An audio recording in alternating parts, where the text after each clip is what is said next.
Sconfitta meritatissima contro la squadra che forse per me, e non perché sono qui dietro loro, ma secondo me la più forte perché è anche la più corretta e questo è un fatto importante, almeno nella mia visione del calcio. Abbiamo perso una partita meritatamente, non avevamo la squadra in campo, ranghi ridotti, Severino ha giocato soltanto 20 minuti del secondo tempo, tutta una serie di situazioni, però quando accadono la cosa buona è che la partita è stata corretta, non ci sono stati problemi e i valori poi in campo hanno un peso, è inutile discutere su queste cose qua. E comunque posso dire una cosa, preferisco perdere così contro di loro che in un altro modo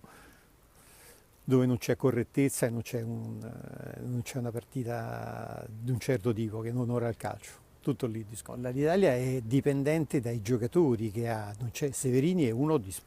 spicco,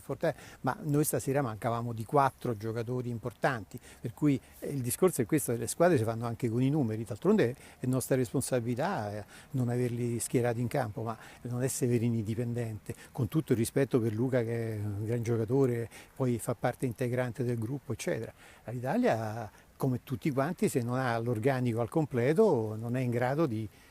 giocare una partita come questa con una squadra che è al vertice della Lega, tutto lì il discorso.